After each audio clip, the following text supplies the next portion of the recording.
Bem-vindos ao debate.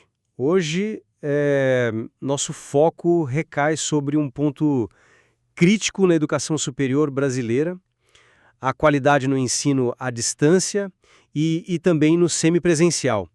Recentemente, o governo estabeleceu novas balizas através do Decreto 12.456, agora de 2025, e de portarias complementares do MEC, né, como a 378 e a 506. Essas normativas, elas não apenas reforçam a necessidade de padrões elevados, mas colocam uma lupa, assim, sobre um componente bem específico, o material didático. Exato.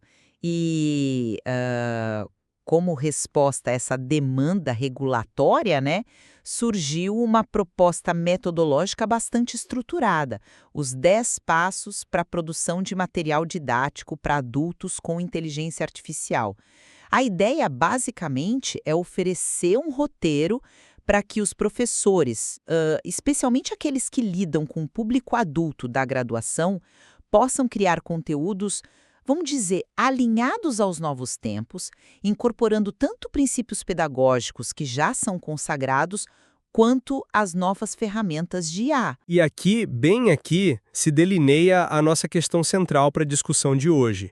Essa metodologia específica, esses 10 passos com o IA, constitui uma ferramenta realmente eficaz para ajudar as instituições a alcançar o nível de qualidade exigido pela nova regulamentação, mas especificamente para os materiais didáticos na graduação à distância. Ou seja, o quanto ela contribui de fato para atender esse aspecto particular do decreto. Eu vou defender a posição de que sim, esta proposta fornece um caminho prático, sabe, bem fundamentado e diretamente aplicável para elevar a qualidade dos materiais didáticos. Ela se alinha a requisitos explícitos das novas normas legais e pedagógicas. Meu argumento é que ela é uma ferramenta valiosa nesse processo específico de adequação do material. Por outro lado, eu vou sustentar que, embora os 10 passos ofereçam sim um guia útil e com méritos para a criação do material, essa ferramenta, assim isoladamente, ela é insuficiente para segurar a complexa teia de qualidade que o decreto exige para a modalidade EAD como um todo, sabe?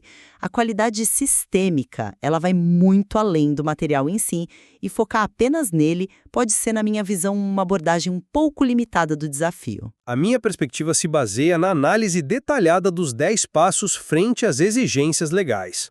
O roteiro, olha, parece desenhado para responder diretamente a pontos cruciais sobre o material didático que são mencionados no decreto e nas portarias. Veja bem, o passo 3, que trata da organização lógica, ele orienta explicitamente o alinhamento do conteúdo ao projeto pedagógico do curso. O PPC, que é, vamos dizer, o plano mestre do curso, uma exigência fundamental da regulação para o material. Os passos 4, sobre linguagem clara e inclusiva, e o 10 de revisão e acessibilidade, atacam diretamente as determinações sobre acessibilidade presentes no decreto. O passo 5, que incentiva o uso de recursos multimodais, vai ao encontro do que a portaria 506 pede sobre diversidade de formatos, buscando engajar o estudante de diferentes maneiras, né? E os passos 7, metodologias ativas, e 8, a aplicação imediata, buscam promover o engajamento ativo e a relevância prática, que são, assim, chaves para a aprendizagem significativa, especialmente para adultos, né? Baseando-se em princípios como a andragogia, a ciência de como adultos aprendem, e o construtivismo de Vygotsky, que enfatiza a construção social do conhecimento. A integração sugerida da inteligência artificial, se bem utilizada, claro, pode oferecer uma eficiência necessária ao corpo docente. Penso aqui nos papéis definidos na Portaria 506, como o professor conteudista, que elabora o material, e o professor regente, que conduz a disciplina, que agora precisam se adaptar rapidamente. Temos um prazo de 2 anos para adequação, segundo o próprio decreto. Portanto, eu vejo os 10 passos como um guia prático e direcionado para um componente essencial da qualidade exigida, o próprio material de estudo. Eu reconheço os méritos pedagógicos dessa estrutura de 10 passos. É inegável que seguir um roteiro assim pode sim aprimorar a qualidade intrínseca de um material didático. No entanto, a qualidade da educação à distância, tal como concebida na nova legislação, ela é um ecossistema complexo. Reduzir a discussão da implementação dessa qualidade a um guia de produção de material, por mais bem feito que ele seja, me parece um pouco problemático. A efetividade real da EAD de qualidade depende de uma série de fatores institucionais que esse guia, por sua natureza, não contempla e, francamente, não pode garantir. Eu estou falando da necessidade de infraestrutura física e tecnológica robusta, tanto na sede quanto nos polos de apoio presencial, os chamados polos EAD, como o decreto detalha claramente. Falo da formação continuada, das condições de trabalho e da carga horária adequada para professores, mediadores pedagógicos e tutores. Um ponto nevrálgico, né? Abordado em vários artigos do decreto e da portaria. Falo da qualidade, integração e usabilidade das plataformas digitais, o ambiente virtual de aprendizagem, que também é objeto de regulação específica. E um ponto absolutamente central, falo da integridade, da metodologia e da aplicação rigorosa das avaliações, especialmente as avaliações presenciais, que agora têm peso majoritário e são vistas como um pilar para garantir seriedade ao processo, conforme detalhado no decreto e na portaria específica sobre a avaliação. É interessante notar que a própria documentação que apresenta os 10 passos reconhece certas lacunas, como a discussão mais aprofundada sobre ética no uso da IA, questões de usabilidade digital e a avaliação do impacto real desses materiais. Portanto, um foco excessivo nesse guia, embora útil para o desenvolvimento do material, corre o risco de criar uma falsa sensação de adequação, sabe? Desviando a atenção da necessidade crítica de investimentos e mudanças estruturais mais amplas. Isso inclui a capacitação docente robusta, que vá além dos 10 passos e inclua o uso crítico e ético da IA, algo referenciado no material de base sobre Prompt Engineering, que é basicamente a arte de dar instruções eficazes à IA, e, claro, o suporte essencial dos mediadores e tutores bem preparados que as portarias exigem. Existe ainda o risco, que não podemos ignorar, de que a facilidade prometida pela IA, mesmo seguindo os passos, leve a uma certa padronização ou homogeneização do conteúdo, o que poderia ir contra o princípio da pluralidade de fontes e perspectivas, valorizado pelo próprio decreto. Entendo sua perspectiva sobre a visão sistêmica, mas permita-me oferecer um contraponto sobre a abrangência da proposta em relação ao seu objetivo, quer dizer, o objetivo da ferramenta. Argumento que os 10 passos foram desenhados precisamente para cobrir o núcleo essencial do que as novas normas definem como um material didático de qualidade. Eles fornecem a estrutura metodológica para que as instituições e seus docentes possam atender a requisitos-chave nesse domínio específico. Alinhamento curricular com o PPC, passo 3, a diversidade de formatos e mídias, passo 5, a acessibilidade linguística e técnica, passos 4 e 10, e o estímulo ao engajamento ativo do estudante adulto, passo 7, são todos elementos diretamente abordados pelo guia e exigidos pela legislação para o material. O passo 5, por exemplo, ao sugerir o uso de vídeos, podcasts e infográficos além do texto, responde diretamente à orientação da Portaria 506 sobre diversidade de formatos. O passo 10, com seu foco em revisão por pares, revisão linguística e verificação de acessibilidade para pessoas com deficiência, por exemplo, atende às exigências de qualidade e inclusão do decreto para o material. Portanto, a proposta não visa resolver toda a EAD, isso é claro, mas sim ser uma ferramenta direcionada e eficaz para elevar a qualidade de um componente crucial, o material, contribuindo significativamente para o atendimento das novas normas nesse aspecto. Não é a solução para tudo, concordo, mas é uma solução importante para uma parte significativa do problema do material. Sim, é um ponto pertinente reconhecer o foco da ferramenta. Concordo que ela se propõe a atacar a questão do material. No entanto, mesmo dentro dessa lógica, a visão de qualidade do decreto ela transcende o conteúdo em si e abrange a sua interação com o ambiente. Como é que essa proposta, focada na produção do material, assegura ou sequer tangencia princípios igualmente importantes do decreto, como a promoção da interação efetiva e constante entre estudantes, professores, mediadores e tutores, ou a valorização do polo de educação à distância como espaço relevante de interação presencial, apoio pedagógico e avaliação. O material, por mais bem construído que seja, seguindo os 10 passos, ele existe dentro de um contexto, né?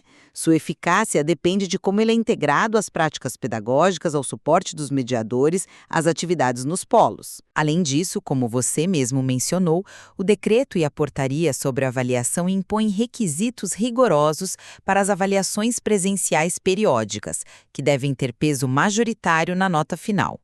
Essas avaliações são consideradas indicadores cruciais de qualidade e controle no novo modelo.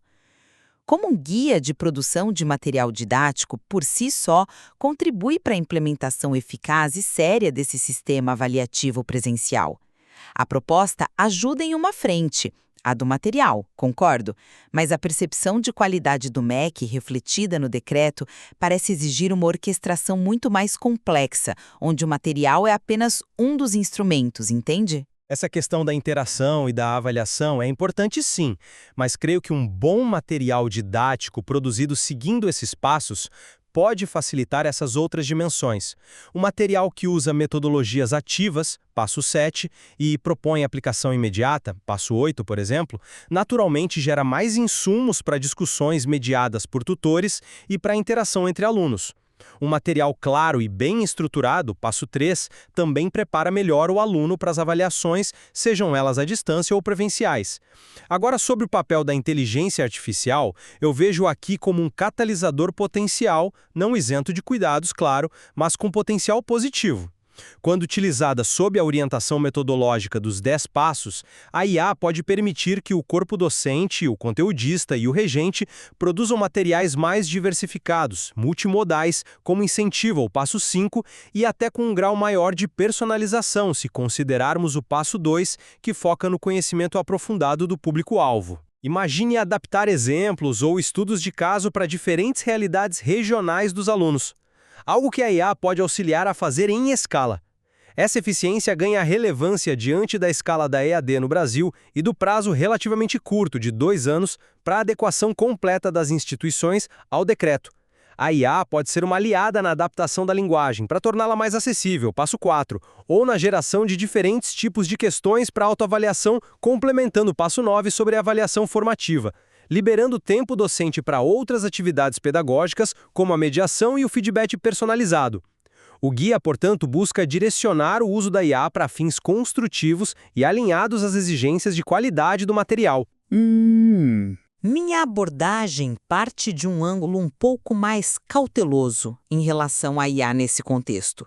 A eficiência é, sem dúvida, um atrativo poderoso, especialmente diante das pressões por escala e prazo. No entanto, essa eficiência não pode comprometer a profundidade pedagógica, a curadoria crítica do conhecimento e a pluralidade de perspectivas que o próprio decreto valoriza ao falar de material didático. Uma dependência excessiva da IA, mesmo que mediada por prompts estruturados nos 10 passos, carrega riscos. Pode levar a uma certa superficialidade, sabe? A repetição de vieses algoritmos presentes nos dados de treinamento dessas IAs ou a produção de conteúdos que parecem corretos, mas carecem de nuances ou de uma verdadeira conexão com a prática profissional específica. O livro sobre domínio em Prompt Engineering dedica atenção a esses pontos. Isso sugere que os próprios proponentes da metodologia estão cientes da complexidade. Além disso, a eficácia do uso da IA, mesmo com guia, pressupõe um nível de letramento digital e de expertise em engenharia de prompt por parte dos professores que, bem, não podemos assumir como universal ou rapidamente adquirível por todos. Uma capacitação superficial pode levar a usos inadequados.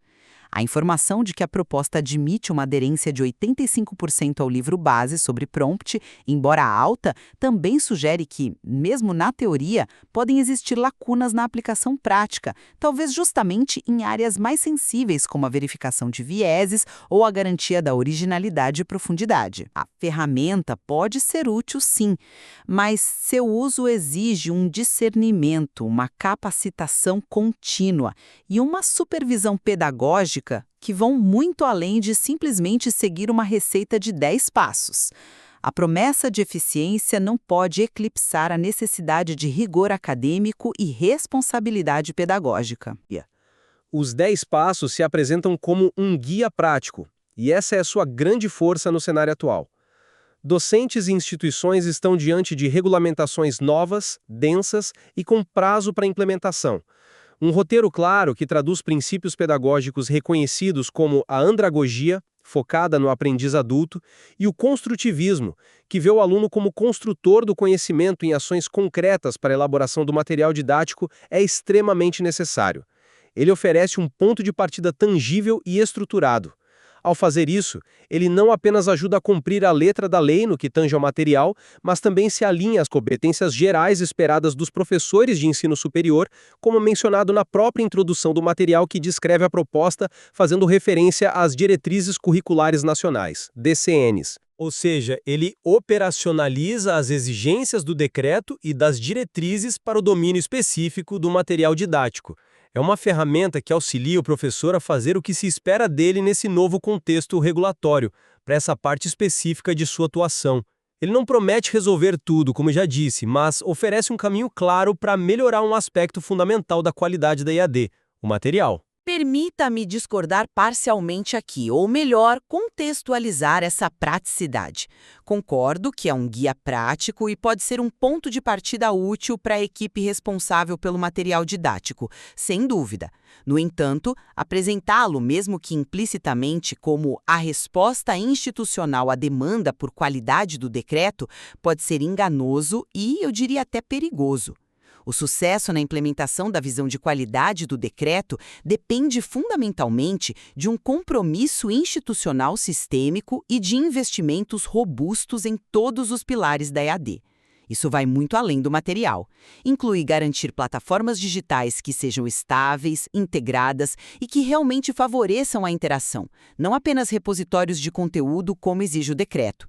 Inclui assegurar uma proporção adequada de professores qualificados, mediadores e tutores por aluno, garantindo tempo para acompanhamento individualizado, um ponto sensível que o decreto e as portarias tentam endereçar. Equipe envolvida na EAD, não apenas na criação de material, mas na mediação pedagógica, no uso de tecnologias, na avaliação formativa e somativa. Os 10 passos não oferecem solução, por exemplo, para o desafio complexo de garantir qualidade e coerência pedagógica de forma consistente entre os diferentes formatos admitidos, presencial, semipresencial, à distância, cada um com suas particularidades de carga horária, metodologia e avaliação, detalhadas nos artigos iniciais do decreto.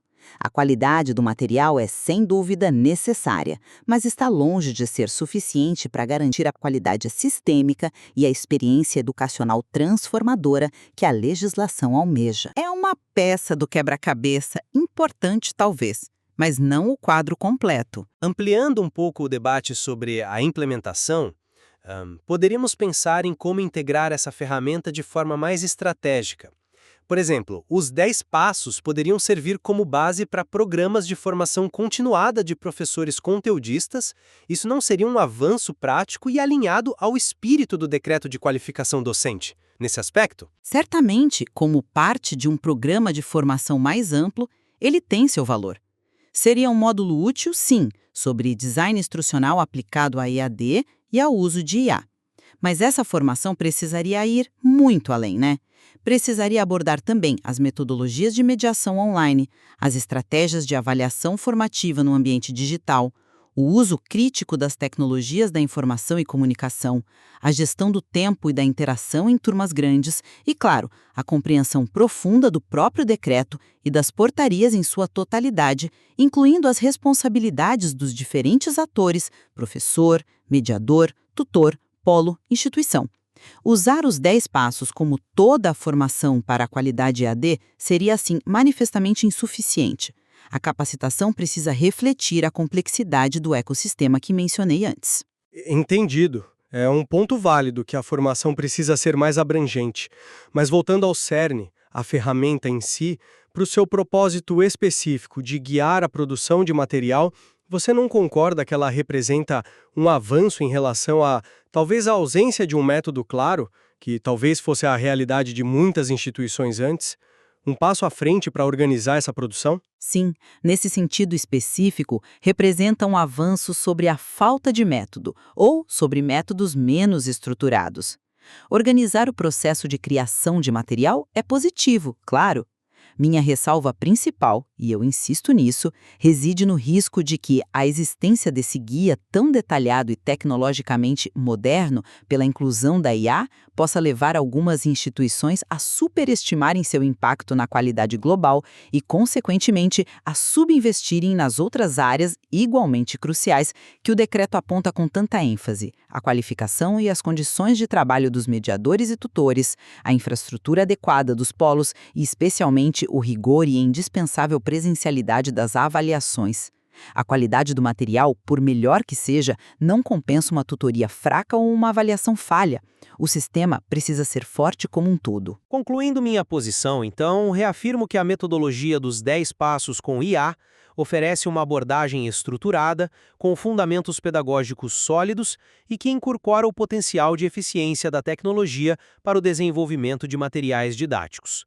Ela responde diretamente a requisitos centrais de qualidade para esse componente específico, explícitos no Decreto 12.456 e nas portarias, como o alinhamento ao currículo PPC, a acessibilidade, a diversidade de formatos e o estímulo à atividade do aluno. Dessa forma, representa sim uma ferramenta valiosa e prática para auxiliar instituições e docentes nesse complexo período de adaptação, focando especificamente em elevar o padrão do material didático, que é inegavelmente um pilar essencial da qualidade na EAD demandada pela nova legislação. E eu finalizo reiterando minha perspectiva. Embora o framework dos 10 passos represente um passo positivo para o design instrucional e possa, de fato, ajudar as instituições a cumprirem parte das exigências do decreto relativas ao material didático, é crucial manter a visão do todo. Não podemos cair na armadilha de considerar que aprimorar o material por si só garante a qualidade sistêmica da educação à distância. Assegurar a qualidade abrangente e robusta que a nova legislação exige demanda um compromisso institucional muito mais amplo e profundo. Isso envolve investimentos significativos em infraestrutura física e tecnológica, em qualificação contínua e condições de trabalho adequadas para todo o corpo docente de apoio professores, mediadores, tutores, na implementação rigorosa de processos avaliativos sérios e com componente presencial significativo, e na adaptação constante às particularidades de cada curso e área do conhecimento. Esses são aspectos que vão muito além do escopo deste guia de produção de material. Esta nossa conversa, acho, demonstra bem a intrincada teia que é a busca por padrões de qualidade elevados na educação à distância no Brasil. A proposta metodológica que discutimos, os 10 passos, emerge como uma peça relevante nesse cenário, oferecendo um caminho concreto para o aprimoramento de um dos elementos centrais, os materiais didáticos. Exatamente. Mas sua real efetividade, mesmo para a melhoria do material, estará condicionada à sua integração inteligente dentro de um compromisso institucional genuíno e abrangente com o espírito e a letra das novas regulamentações. A qualidade final da experiência EAD dependerá da sinergia desses materiais, por melhores que sejam, com os demais componentes vitais. Um corpo docente de tutoria bem preparado, presente e com carga horária adequada. Plataformas que funcionem como ambientes de aprendizagem vivos, polos de apoio que cumpram seu papel interacional e avaliações que realmente meçam o aprendizado. Esse continua sendo o grande desafio e, sem dúvida, um campo aberto para muita exploração e aprimoramento contínuos.